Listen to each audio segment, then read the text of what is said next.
और कल बाजार बंद होने के बाद जो एक्सचेंजेस पर खबरें आई, उन खबरों में से इम्पॉर्टेंट खबरें जो हैं वो हमने निकाली हैं, आपके सामने आप रखने वाले हैं। रविंदर, शुरुआत HCL टेक्नोलॉजीज के नंबर से करेंगे। क्या है स्टॉक्स इन न्यूज़?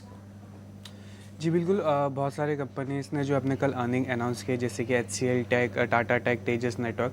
तो सबसे पहले शुरुआत करते हैं टाटा टेक्नोलॉजीज से, जहां पर कंपनी ने Q1 FY26 का जो अर्निंग रिलीज़ किया है, उसमें जो कंपनी का रेवेन्यू है 1244 करोड़ का है, जिसमें 3% से ज़्यादा की जो है डिक्लाइन देखने को मिली है। और सीक्वेंशियल बेसिस पर वहीं अगर बात करें एबिट की, तो एबिट में भी जो है 16.5% की इसमें डिक्लाइन देखने को मिली क्वार्टर बेसिस पर। वहीं मार्जिन जो है उसमें 200 बेसिस पॉइंट का डिक्लाइन देखने को मिला है। तो ओवरऑल जो है मिक्स सेट ऑफ नंबर है Q1 FY26 के टाटा टेक्नोलॉजीज़ के। इसी के साथ साथ तेजस नेटवर्क भी आज फोकस में रह सकता है Q1 अर्निंग के चलते, जहाँ पर कंपनी का जो रेवेन्यू है उसमें 87% का जो है इसमें डिक्लाइन देखने को मिला है ईयर ऑन ईयर बेसिस पर। और कंपनी ने जो है नेट लॉस रिपोर्ट किया है 194 करोड़ का, एज कम्पेयर टू जो उन्होंने जो उनका प्रॉफिट था 77 करोड़ का ईयर ऑन ईयर बेसिस पर। तो इसी के साथ साथ रैलिस इंडिया भी आज फोकस में रह सकता है Q1 अर्निंग के चलते, जहाँ पर कंपनी का जो रेवेन्यू है उसमें जो अच्छा खासा अपटिक देखने को मिला है 957 करोड़ पर, as compare to 430 crore quarter basis पर। वहीं अगर बात करें पैट की, तो कंपनी ने जो यहाँ पे प्रॉफिट रिपोर्ट किया है 95 करोड़ का, as compare to loss of 32 crore on a sequential basis. तो ओवरऑल रैलिस इंडिया के जो Q1 के नंबर थे काफ़ी अच्छे थे, जिसके चलते रैलिस इंडिया भी आज फोकस में रह सकता है।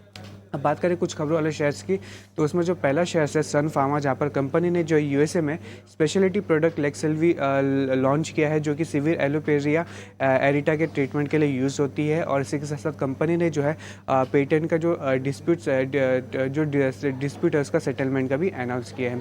अगला जो है ब्रिगेड एंटरप्राइजेस, जहाँ पर बोर्ड ने जो यहाँ पर 1500 करोड़ का फंड रेज का अप्रूवल दे दिया है एनसीडी के जरिए, जिसके चलते ब्रिगेड एंटरप्राइज भी आज फोकस में रह सकता है।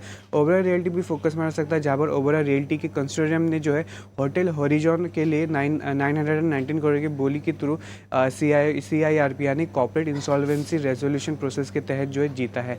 अगला जो है रेलटेल कॉर्पोरेशन ऑफ इंडिया, जहाँ पर जो कंपनी को जो ऑर्डर मिला है, कंपनी को जो है ईस्ट सेंट्रल रेलवे से जो है 264 करोड़ का वर्क ऑर्डर मिला है, जिसके चलते रेलटेल कॉर्पोरेशन ऑफ इंडिया भी आज फोकस में रह सकता है। दीपक फर्टिलाइजर भी फोकस में रह सकता है, जहां पर कंपनी ने जो है लॉन्ग टर्म एग्रीमेंट साइन किया है पेट्रोनेट LNG के साथ, और जो वैल्यू है इस कॉन्ट्रैक्ट का वो 1200 करोड़ का है, जिसके चलते दीपक फर्टिलाइजर भी आज फोकस में रह सकता है।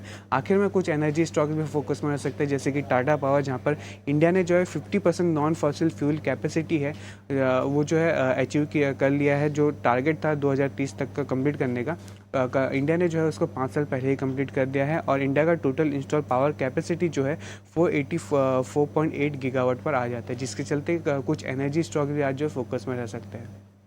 रविंदर, शुक्रिया ये सारी खबरें और रिजल्ट्स का एक्शन हमें बताने के लिए। तो ढेर सारी खबरें हैं इस वक्त, और आज बाजार खुलने के साथ साथ उससे पहले भी इन सारी खबरों पर विस्तार से हमारे एक्सपर्ट्स के साथ बातचीत करेंगे। इन खबरों में न्यूज़ फ्लोज भी है, इन खबरों में रिजल्ट्स का एक्शन भी है। On the face of it HCL technologies, Tata technologies, Tejas network, Rallis India, इन तमाम के नतीजे आते हुए दिखे। इंपॉर्टेंट सेट ऑफ नंबर्स और एकदम से रिफ्लेक्ट होकर रैलिस इंडिया के नंबर्स देखने को मिले हैं, क्योंकि काफ़ी ज़बरदस्त अच्छे आंकड़े पोस्ट किए हैं कंपनी ने। कल के सत्र में भी हमने करीब 3-3.5% तक की तेज़ी स्टॉक में देखी है।